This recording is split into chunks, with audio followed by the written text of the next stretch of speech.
പക്ഷെ നമുക്ക് ഇവിടെ ഒരു രാജ്യത്ത് സ്വതന്ത്രമായി അത്തരം കാര്യങ്ങൾ നടപ്പിലാക്കാൻ പാടില്ല. ഭരണാധികാരികളാണ് അത് നടപ്പിലാക്കേണ്ടത്.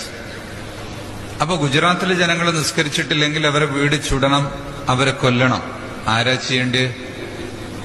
അത് അല്ലാഹു തആല അതിനെ പറ്റിയ ആളുകൾ അവിടെ മുഖ്യമന്ത്രിയായും പ്രധാനമന്ത്രിയായും ഒക്കെ നിയമിക്കും. അല്ലാതെ മുസ്ലിങ്ങളോടുള്ള ദേഷ്യം കൊണ്ടല്ല, ഒന്നുമല്ല കേട്ടോ.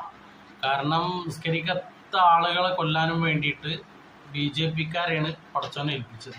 അങ്ങനെയാണ് സംഭവം. ഇപ്പൊ ഗാസയത്തൊക്കെ അവസ്ഥ തന്നെയാണ്. ഗാസയത്തൊക്കെ പാവപ്പെട്ട ആളുകൾ മരിക്കുന്നത് ഒക്കെ അവർ നിസ്കരിക്കാത്തതുകൊണ്ടും അവര് ഇതുപോലെ ഇബാദത്ത് ചെയ്യാത്തതുകൊണ്ടും ഒക്കെയാണ് ചെയ്യുന്നത്. അല്ല ഇസ്രായേലിന്റെ പ്രശ്നങ്ങളോ കാര്യങ്ങളോ ഒന്നുമല്ല. ഇസ്രായേൽ ചെയ്യുന്ന ഒന്നുമല്ല. ഇസ്രായേൽ ചെയ്യുന്നത് നിസ്കരിക്കാത്ത ആളുകളുടെ ശിക്ഷ നടപ്പിലാക്കാൻ ഇസ്രായേലിന്റെ ആൾക്കാരെ കൊണ്ടേ പറ്റുള്ളൂ. അതുപോലെ ഇവിടെ അവസ്ഥ തന്നെ. ഇവിടെ മുസ്ലിങ്ങളായിട്ടുള്ള ആളുകൾ ഒരു ഉസ്താദിനെ പള്ളി കയറി വെട്ടി. ആ വെട്ടിയതൊന്നും തീവ്രവാദത്തിന്റെ പേരിലോ കാര്യങ്ങളോ ഒന്നുമല്ല. ഇതിനാണ് പറയൽ എന്ത്, മോഡിന്റെ മുന്നിൽ ഇങ്ങനെ നിൽക്കുക എന്ന് പറയൽ. അത് പണ്ടും AP ഉസ്താദിനും ടീമിനൊക്കെ പറ്റുന്ന പരിപാടിയാണ്. അവരെ കുറിച്ചിട്ട് യാതൊരു സംഭവം പറയില്ല. പറഞ്ഞിട്ടുണ്ടെങ്കിൽ സ്ഥാപനത്തിലുള്ള ആനുകൂല്യങ്ങളും ഒരുപാട് സംഭവം. നാളെ ED കയറും, അങ്ങനെ ഒരു സംഭവമുണ്ട്.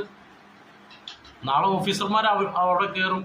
പറയാൻ നട്ടെല്ല് കാണിച്ചാൽ അവിടെ കയറും. ഈ ഒരു തീവ്രവാദത്തിനും ഇതിനും എതിരെ RSSനും BJP-ക്കും എതിരെ സംസാരിച്ചിട്ടുണ്ടെങ്കിൽ അവിടെ ഓഫീസർമാർ കയറും, പൂട്ടും. ആ സ്ഥാപനം പൂട്ടും എന്നുള്ള കാര്യത്തിൽ യാതൊരു സംശയമില്ല. അപ്പോൾ അതിൽ പേടിച്ചിട്ട് നട്ടെല്ല് അങ്ങനെ തന്നെ പറയാം. എന്താ ഇതിനൊക്കെ പറയാ? അല്ലാതെ വേറെ ഒന്നുമല്ല. ആ ഗുജറാത്തിലെ പാവപ്പെട്ട ആളുകളെ തീവ്രവാദത്തിന്റെ പേരിൽ മുസ്ലിമായി എന്നൊരൊറ്റ കാരണത്താൽ ചെയ്തത് ഈ ഒരു രീതിയിൽ വളച്ചൊടിച്ചിട്ട് അവനവന്റെ കാര്യത്തിനും വേണ്ടിയിട്ട് സർക്കാരിന്റെ മുന്നിൽ ഓച്ചാനിച്ച് നിൽക്കുക. അതാണ് ഇയാൾ ചെയ്യുന്നത്.